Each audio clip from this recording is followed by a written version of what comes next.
Everybody, and welcome back to Power Up Your Prep episode 3. Today I'm very excited because this episode is actually from a request from one of our Edmonton Catholic Schools teachers. Mary DeAndrea, hopefully I said that right, from O'Leary School has actually requested that we look at the Holodomor posters that Joan Carr sent out, and she asked, how do we create a template for students to make those posters themselves using Google Classroom? So I'm really excited because we can absolutely do that, and we're going to be using a tool today called Google Drawings, which if you watched last week's episode, you would notice that we used too to create our custom banners. So we are going to see how kids can create custom posters that mimic and match a poster that already exists. So grab your coffee and make sure that you have your laptop or your computer ready to go, and we're going to be visiting drawings.google.com. Drawings is the perfect tool to be able to create posters because it gives very flexible design options, as well as we can insert images, text, we can even find tricks to be able to include videos. The first thing we're going to do is we're going to look at our canvas, and we want to do a couple of things. Number one, we can go ahead and we can give it a title. Once we've done that, we want to set our canvas size. We do that by going File, and we go down to Page Setup. We don't have to just use the standard default size when it comes to drawings or even Google Slides. We can always choose something custom. So we're going to go ahead and choose Custom. And what we're going to do is we're going to choose a poster paper size for the purposes of this activity. But remember, if you're making postcards with kids, banners with kids, anything that you want, you can set the custom inches size in order to be able to do that type of publication. Now, I will give you the pro tip if you want to set your page setup and do your custom size first, because if I already had a lot of images on this page, it would get very frustrating because everything would have just got squished. Now, what I'm really excited about is that we were given a really great poster was sent out to us recently our email to be able to celebrate and honor Holodomor for November 1st to the 24th. And one of the things that was sent out was that there was a Get Creative with Kindness Challenge poster that was sent for students. And so the request I got was, how do we take this poster and create a template where students are making a poster of their own? Being able to mimic different types of posters and publications is a great way for kids to work on design skills and be able to add their own ideas. So one of the things that I've done is I was able to take this poster and use it for side by side. So I just have an image of the poster beside us so that we're able to use it in order to mimic what this is going to look like. So the first thing we want to look at is our background. We notice here that there's some specific background colors and a gradient. Now, we want to be able to create that gradient with our students. We can do that a couple of ways. First way we're going to do it is we're simply going to right click on the canvas and we're going to choose background. You'll notice here that we get a set of basic colors, but there's also one called gradient. When I can go ahead and I can select gradient, it'll allow me to choose a color and a bit of a brightness that really mimics the Holodomor poster. Now remember, if students wanted to be able to create something that was of their own design, they're welcome to do that as well. They can choose any type of color scheme they want. In this particular instance, I'm going to try to copy it as much as possible. The next thing we want to do is we want to be able to add our custom title. How we're going to do that is we notice that there's 3 lines of some specific fonts. And the best way to do that is actually not to use a text box. We're going to use something called word art. We're going to say insert word art, and it gives you an opportunity to be able to type something. Once you hit enter, it's going to save it and put it on the page.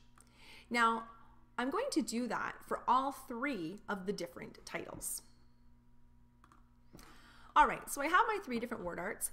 If I was to make a mistake or I want to be able to edit the word art, just know that if you double click, you can go ahead and you can edit that word art and be able to go from there. Why I like word art is because now I can customize the fill color as well as the border color of each one of the letters. I can still customize the font, and I can really play with sizes simply by dragging the corners without having to play the font size dance. So the first thing I want to look at is Holodomor. I'm going to go ahead and I'm going to choose the Anton font, which I think is pretty close. And if I really want to sort of give it that stretched look, I can do that. Now, one of the things I notice is right away is that this is lowercase and this is all uppercase. So remember, a double click will let me adjust my font. So now my font looks a little bit more similar to what's on the original poster, but I want to be able to do some customization. And we can do that using our fill color, our border color, and of course some format options. So what I want to do is once I click on that word art, I notice that some more options in my middle menu show up. That's where I was able to change the font. I'm also able to change the fill color as well as the border color. Now, last week, I showed you how to use an extension called the Color Pick tool. What this does is it allows us to be able to sort of steal the hex code of a specific color that I want to use. And in today's Power Up Your Prep guide, I have the link below for you to be able to install this extension. How this works is I'm going to click my Color Pick eyedropper, and I'm going to hover over the color I want. So perhaps I want this, this piece of the red in the Holodomor. So I click it, it gives me a hex code, which I Control-C to copy, and I can go ahead and close that. Now when I click on my words, I'm going to see my little fill color button in the middle of my toolbar. And instead of choosing one of the basic colors that are here, I'm going to say custom. And this is where it'll allow me now to paste that hex code to be able to mimic that color. Now the next thing I'm going to notice is that the color of this poster for the border is a little bit more of an orange. So I'm going to go ahead and choose my border color, and I'm going to choose this light orange, this dark orange. Now the other thing I notice is there is a shadow. I want to try to recreate this as much as possible. So with the word art selected, I'm going to choose my format options, and you'll notice that I have a chance for a drop shadow. I can turn that on, but I can also customize it. So I can look at things like the distance that I have it dropped. I can look at the angle that I want that shadow to be able to go by. But really what's important here is I can also choose the color that I want that shadow to be able to be. So if you didn't want it to be a black shadow and you wanted it to stick with that orange, I could go ahead and leave that orange shadow. In this case, what I'm going to do is I'm going to leave the shadow black just so that it pops out on the poster a little bit more. Now just note, if you really want that border to stand out a little bit more because it's hard to see the orange, remember you can always change the border weight of any of your colors. So instead of just having that 1-point font, I can go ahead and I can make that stand out a little bit more just so that I can customize how that looks.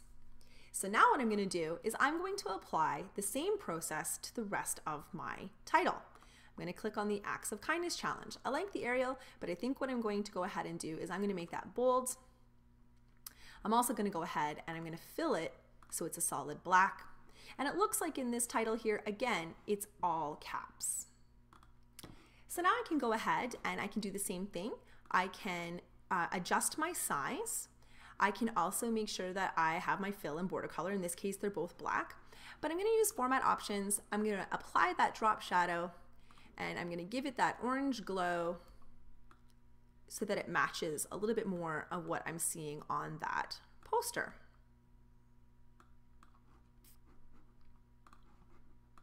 And then finally, I'm going to do the last one. I found a font that I really liked that was similar called Dancing Script, which is available within the Google Drawings. So I'm going to go ahead and choose that. I'm going to grab my corners. I'm going to make this bigger so that it fits on my page. I can adjust that size however I want that to be. I can use my arrow keys to simply be able to move this where I want it to go. And if you really needed to move it a little bit, just hold Shift and your arrow key. And this is where it's nice to not have to use a text box because I can get really close and move around those words wherever I want without being bound by a text box. So now I can put some finishing touches, like maybe I want this font stretched a little bit. I could just pull down like that. I could give it a little bit of italics here. I can use my Shift or my arrow keys to put that where I want. But now I have my title ready to go on my template. Give it a try and see how word art works for you. Now that we've learned how to customize our text using word art, we're going to work with some images. The first thing we're going to do is we're going to learn how to modify an existing image. So right here I have the Edmonton Catholic Schools logo, and I will include this in the master template so that you can do this because I know not everyone has a copy of this PNG. So what we're going to be doing is I'm going to be adjusting the color of this, because I notice on this beautiful poster here, they sort of have a golden Edmonton Catholic Schools logo. And I can do that very similarly by taking my picture and choosing Format Options that's up in the top toolbar. What I really like about this is there's a feature called Recolor. And instead of having no recolor, I can actually go through and choose a series of different recolorings that they've offered here for us. So I could choose one that I feel fits this more golden theme. And now my logo has been adjusted. I can also use the corners to adjust the size and go ahead and place it subtly on the bottom of my poster. Now I'm going to add the hashtag, and you have a choice to do this. You can go ahead and use a text box if you want, but I just really love word art and how I can manipulate and resize it. So I'm going to go ahead, I'm going to add some more word art, and the hashtag for this event is ECSD kind. As soon as I hit enter, I can go ahead, I can change that fill color, I can change that size of it, I can put it wherever I want on the page to be able to promote that kindness. So now that I've worked with this Edmonton Catholic School image that I've given you, we want to show students how they can add images to their poster. And the first thing we're going to do is we're going to create some images that match this circle and this cross. So what I'm going to do first is I'm going to create these circles. And I notice I kind of have like almost like 2 red circles here. What we're going to do is we're going to use the shape tool in the middle. I'm going to choose a circle. Now, notice right away, ew, this is not how we want it to look. Don't worry, we're going to customize it. What I'm going to do first is I'm going to create the border to be this beautiful red color. So I'm going to choose my border color. I can use that custom color, or maybe I want to go ahead and use this dark red here. And I'm going to change the width or the border weight of this. Now what I'm going to do is I want to get rid of that icky middle fill color. So in my fill bucket, instead of choosing a color, I'm going to choose transparent. So now it looks like I have a circle on my page without having to have that inner fill. Now I want to make a second circle. Here's a good little trick for you because you already did all that formatting. When you click on it, just use the keyboard shortcut Control-D. It will duplicate your shape. And I'm going to go ahead and just make it a tiny bit smaller than my original shape, so that it just fits in the middle and I get that sort of overlapped effect with my circle. And then again, I can adjust that and move that around however I see fit. All right, I'm ready to add the cross and some wheat and some poppies here. How I'm going to do that is we want to be able to teach students some good digital citizenship, which means we shouldn't just steal any old images online. We really are breaking copyright. The nice thing about the Google tools is if I go ahead and say insert and image, or I can just use the image button right here in the middle of my toolbar. What it's going to do is it's going to give me some options. I can upload a picture, take a picture, my albums, my drive, but you're going to notice there's a search button right here.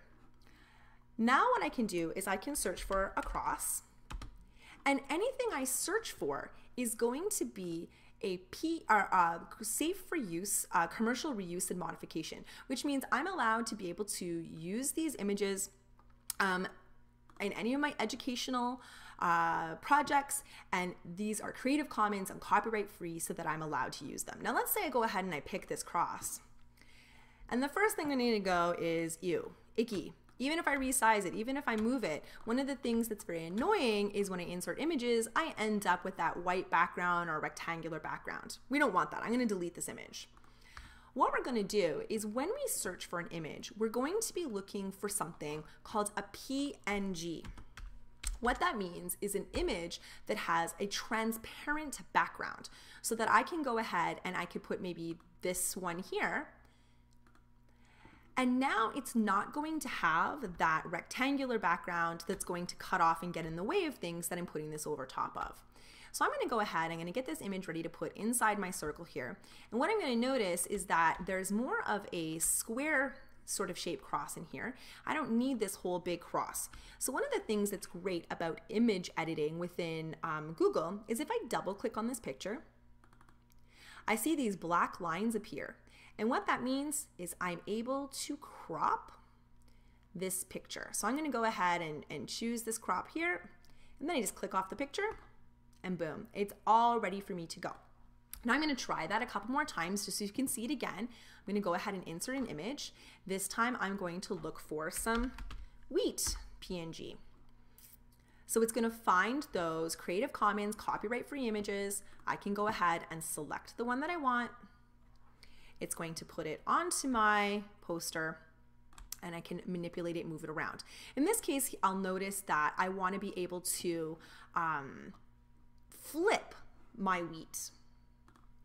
So what I can do is if I right click on that image, what you'll notice is that there is a rotate option and I can flip horizontally and I can flip vertically, and it just allows me to have that different perspective. I can drag and change the size. I can go ahead and come and put it over in here, put that where I want, really adjust it. I can even use this little tipping feature here, and now I've got some wheat. Now I'm going to go ahead and I'm going to find some poppies PNG. I like this one. Select. And the exact same process of resizing, being able to take that, put that where I want it to be able to go, right within my lovely little logo. If I want another one up there, I'm going to click on that poppy, Control D to duplicate, right click, and I'm going to rotate horizontally. Now I can put this poppy up over here. So a lot of customization options. Kids can really make some really neat logos or badges or stickers for their projects. You did it. You were able to create your own custom template. So now I'm going to show you a couple tips and tricks in order to be able to add your own content to it, as well as some instructions for teachers who want to be able to give this to kids inside their Google Classroom. So the first step is, let's look at how we can customize what goes on here. What I really love about this type of poster is now I can make it my own. And so if students are asked to be able to show that kindness, some of the things they can do is they could go ahead and they could do a Google search for those different types of kindness. Or students could even have their own customized pictures, maybe of something that they've done. So in this case, we have a great picture of my son Simon. And what he did is he was able to make some breakfast for his big brother and sister because they're always taking care of him. And so when you put a picture on a page, remember that you can go ahead and you can resize it. I could go ahead and I could also create a bit of a border on it because I do have that border color and that border size, so I can make that look really beautiful. And if you wanted, you can also add a mask to a photo. So if I take this photo, right up at the top beside the crop image, there's a little drop down arrow that says mask image. And so what kids can do is they can cut their image into a specific shape and be able to put that on the page. So lots of things that students can do. They can also go ahead and add a text box for them to be able to write about their kindness challenge and what they did. If I wanted to, students could also include an image, perhaps this image, and they want to be able to link that image to an outside website so they can give more information and your poster can become completely interactive. When students are done and they're ready to have this poster be able to be printed or shared, what they can do if you want to have to be able to print it or share it is you simply say File, Download As, and you can choose if you want this to be a PDF poster like the original poster that was shared with us. You can also save it as a JPEG image, and now it could be shared in another way using an image file. The choice is absolutely yours. Now, one of the questions we get asked is, how would I get this template to my students to be able to do this kind of customization?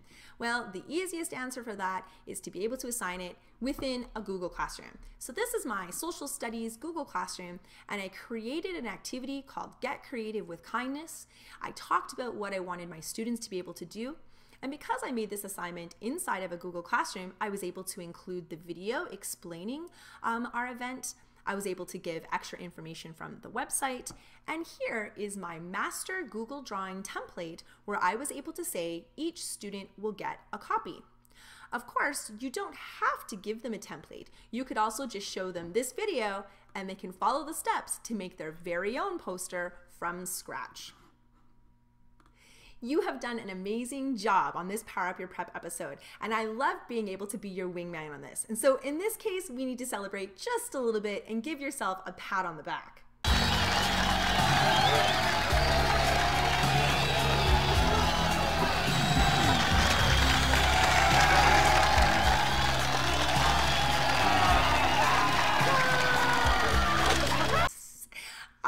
hope you enjoyed this episode of Power Up Your Prep, and I have some materials in the comments section to be able to support you in order to do this in your classroom.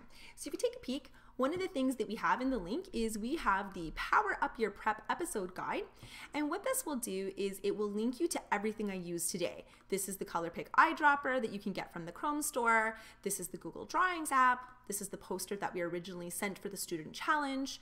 I have made you this tutorial template. So if you're not comfortable making your own template to give the students yet, or you don't want them to have to start from scratch, you feel free to just say File, make a copy of this particular template. I've linked it to all of the different instructions for the students so that they could go ahead and make one of their own. Just go ahead and assign that as make a copy in your Google Classroom. The other thing we have on here is our amazing social studies consultant, Vince, has created for our Faith Formation Day a whole repertoire of resources that will actually help you use the event to be able to teach compassion and kindness. And there's a lot of information and supporting materials and complete lesson plans here for you to be able to do this within your classroom. So thank you, Vince, for all of those amazing resources and inspiring us. The other thing we have for you in the comments below is an opportunity for you to make your own show request. If there's something you want a tutorial for, you've always wanted to learn, be sure to fill that out, and I am happy to do that for you. And as always, if you need any classroom support for this or any educational technology, just give MTech a call. So thanks a lot, Power Up Your Preppers, and we'll see you next week. Bye.